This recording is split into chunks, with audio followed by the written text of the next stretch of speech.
House of Representatives convenes national dialogue to deepen conversation on state police. Key players in anti-corruption acknowledge progress in war against corruption. And roundtable to discuss power sector reforms as federal government moves to procure additional 3 gigawatts of solar energy. Thanks for joining us on You and Your Reps. I am Victor, as welcome to the program.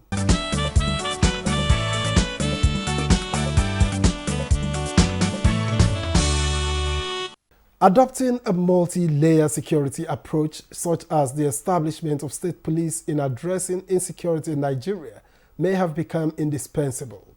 Now, this is coming from the National Dialogue on State Police, convened by the House of Representatives.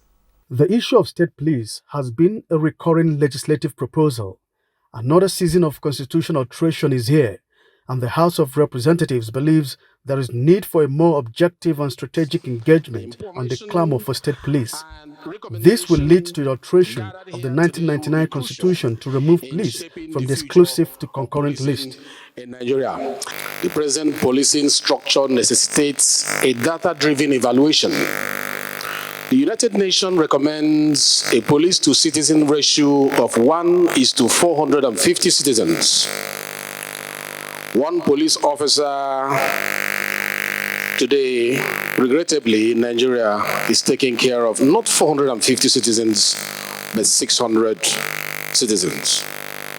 This is according to the report of the IGP recently in November 2023 that pegged the number of policemen in our country to 370,000 officers.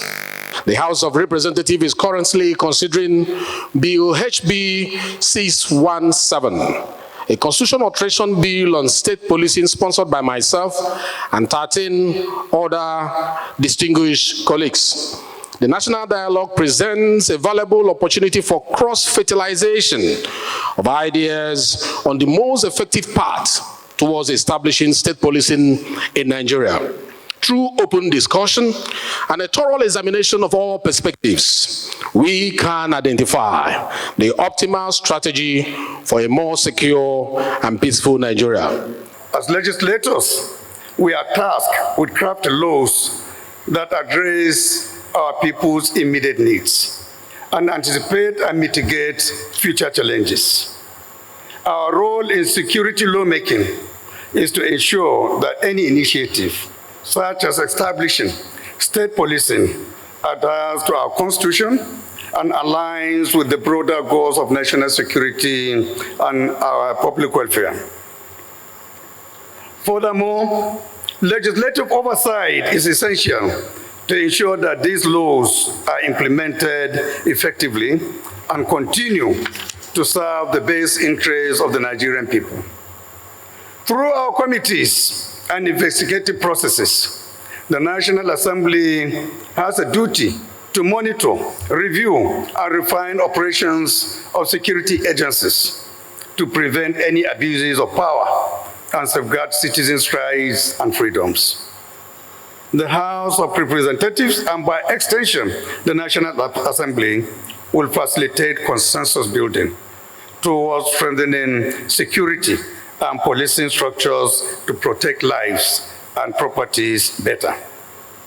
Whatever model Nigeria adopts, our focus must always be on developing a police system that is efficient, responsible, responsive, and subject to global best practices in its management and operation.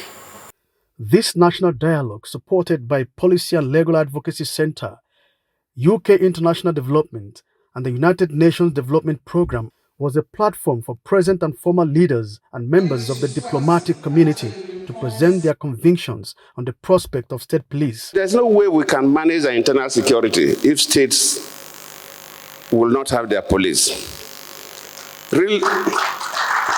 This will surely help the country. We are not going to debate, and we should not waste our time debating whether we should have state police or not. So the key areas that we have to debate is how do we run the state police vis-a-vis the national security architecture of the country. It is absolutely necessary the politicians, as much as possible, should avoid exerting influence on the ways the police is going to operate, if at all we agree to have the police. Although President Jonathan has already concluded that is the operational standard that we are going to discuss. I think we must really give it a thought to how to operationalize these police if we decide to have them. The concept of state policing is not merely a policy proposal, but a potential milestone in the evolution of our law enforcement framework. It offers the possibility of tailoring law enforcement more closely to the diverse needs of our communities. As we discuss and debate its merits and challenges, let us remember our collective values and diversity. As Vice President, I am deeply invested in the outcomes of today's discussions.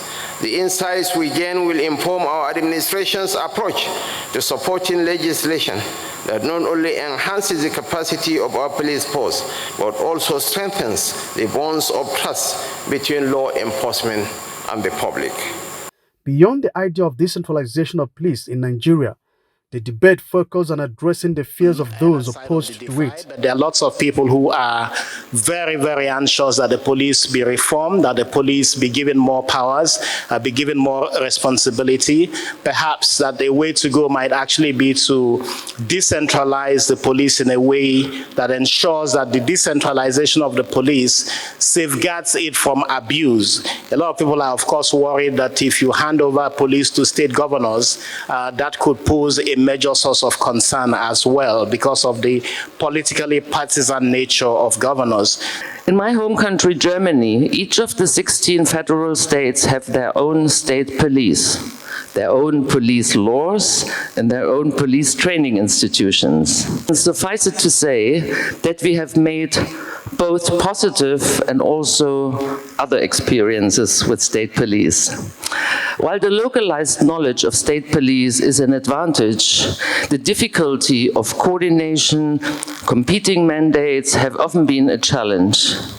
In my opinion, it is therefore less the structure itself that makes the difference, but rather how effective the respective police force is and operates. The good news is both structures can work. In working out modalities for the state police and the security of our nation, we must not forget that security is not a privilege, but a fundamental right of every Nigerian. It is our duty to ensure that this right is upheld, that justice is served, and that rule of law prevails at all times. We must build a security architecture that is robust, transparent, and accountable. If we are able to set up state police departments, we must ensure that they are free from shackles of politics, religious extremism, tribalism, and ethnicism. We must empower them to serve and protect without fear or favor. The Nigerian police force, on its part, is not in support of creating state police. It, however, recommended adequate funding and strengthening of the federal police in line with the theme of the dialogue, Pathways to Peace and Repositioning Policing in Nigeria. It is the submission of the leadership of the Nigerian police force that Nigeria is yet to mature and ready for the establishment of state-controlled police. This is due to the underlying reasons. One, there is no adequate resources in place for police infrastructure, such as police colleges, training schools, barracks, police stations, clinics, vehicles, communication equipments for the state governments. Again, there are potential for abuse of power by state political leadership. State governors could use police forces under their control for political or personal gain, and undermine human rights and security. The constitutional alteration bill on the establishment of state police has already scaled second reading in the House of Representatives.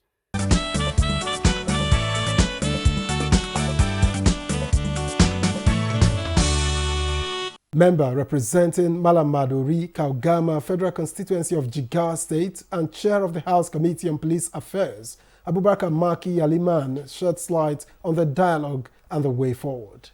The issue of state police, people need to understand, is a national issue that I can say confidently that we have seen that the debate for state police no longer has a northern or southern position, and postering rather we are forging a Nigeria position or postering others a national consensus. A situation where a national consensus will also help to reverse the tide of either regional or non-regional position on state police. We as legislatures, I mean at national level and state level, we see that the fear people are having will go back and get all the feedbacks we receive from the facilitators, panelists, across the traditional rulers, clergies, the academics, who has gone down and liaised with the citizens and came up and talked to us on the issue. We need to consolidate all that. There are two issues now. The first one is to see how we are going to amend the Constitution and all other legal frameworks so that we give way to underpinning the state police in this country.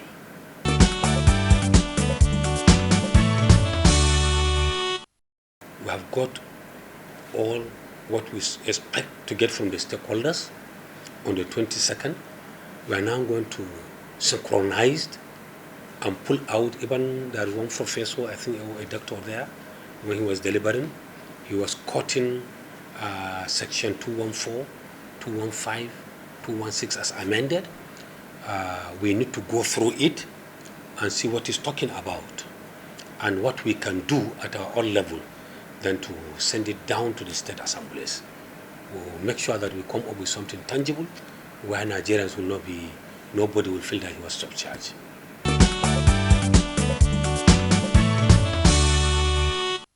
There is uniqueness in the security challenges all over the country. That was why all these Hizbah, Etecom, and all other formations of securities are formed by state governors. When this state police now become illegal, it will give way for all those sub-security agencies that are formed by state government. But I tell you, we have to go through and see constitutionally and how we are going to make sure that nobody abused the use of the state police in terms of oversighting and the reporting of the state police.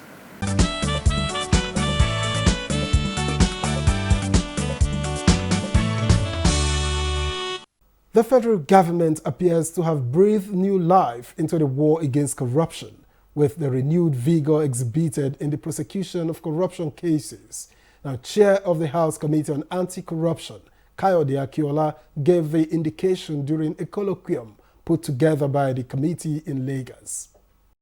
Gathered here are heads of government agencies and parastatals, including the Director General of NTA, represented by the Zonal Director of NTA Lagos Network Center, Nick Onyeshi, to discuss how to tackle corruption. Rein in the muster. Chairman House Committee on Anti-Corruption, Kayode Akiolu, believes corruption has slowed down Nigeria's development despite the country's enormous potentials and natural resources. All hands must be on deck to eliminate corruption in our society, to reduce it to the barest minimum, so that our country can finally deliver on our enormous potentials. Lagos State Governor Babajide Sanwo-Olu, represented by his deputy, called for a holistic approach in the fight against corruption. We are not saying people should not make money.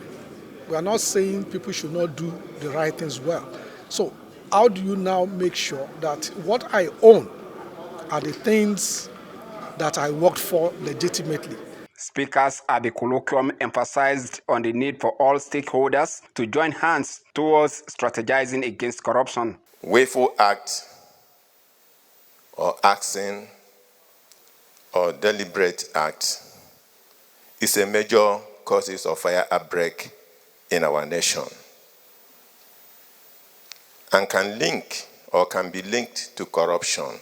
Addressing implementation challenges, strengthening institutions, creating awareness on the ills of corruption, and fostering a culture of integrity are crucial for achieving lasting progress. A panel of discussants also x-rayed causes of corruption and ways of tackling it, both in public and private sectors.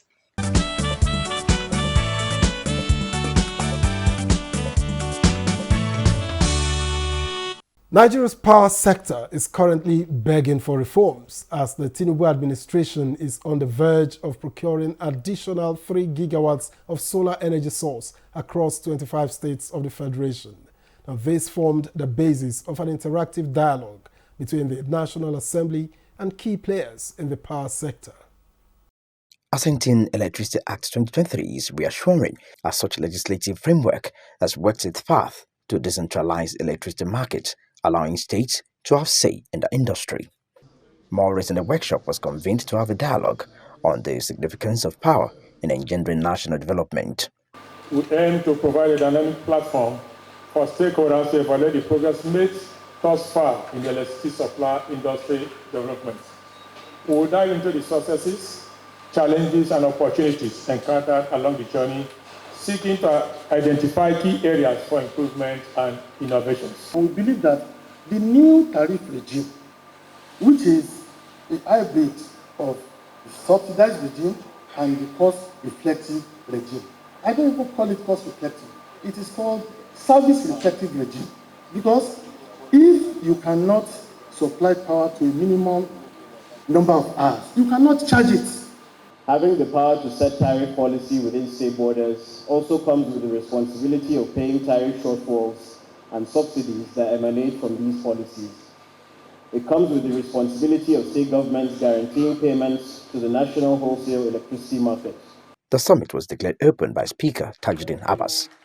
Section 34 of the Act specifically provides the function of the NERC to include, among others, to ensure that the prices charged by the licensee are fair to consumers and are sufficient to allow licensees to finance their activities and to allow for reasonable profits for efficient operation, and to ensure that regulation is fair and balanced for customers. The Senate has already instituted an investigative hearing in the new electricity. With over 100 uncompleted transmission projects across the country, stakeholders among whom was Professor Bath Naji from Minister of Power advocated food industrialization of the sector.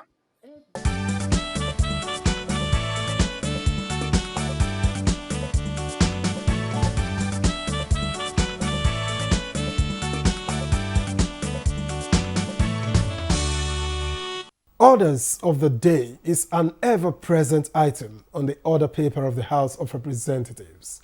Now, what does it mean and why is it so important in legislative business? Chairman of the House Committee on Rules and Business, Francis Waive, will tell us.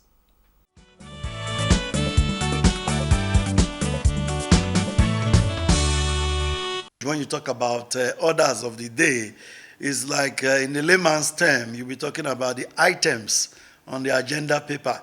The agenda paper in legislature is called the order paper.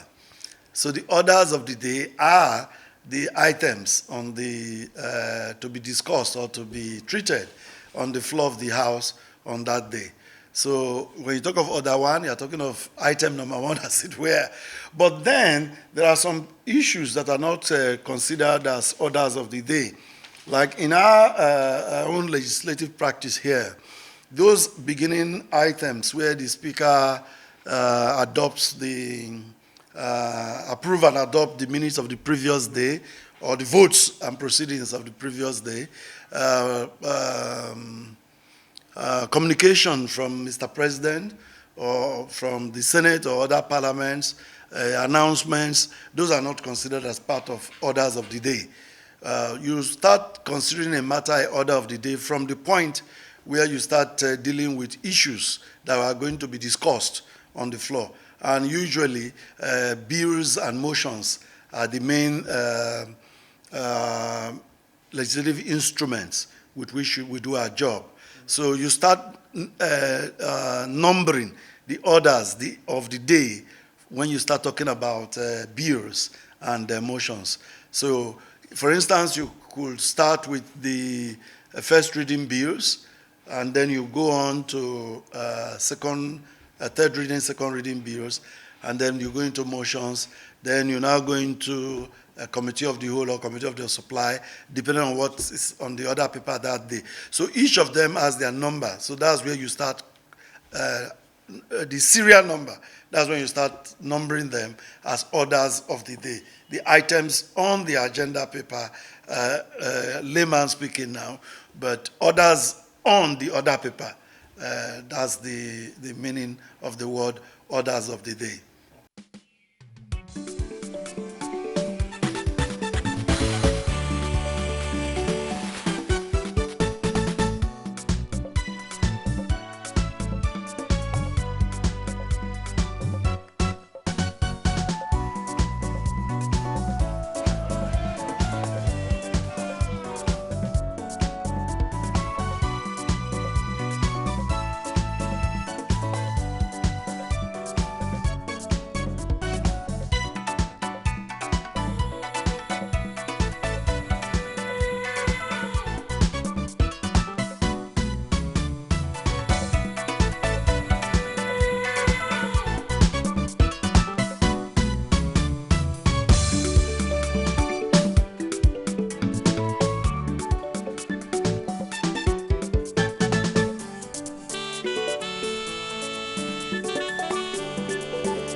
And that has been You and Your Reps. Thank you very much for watching.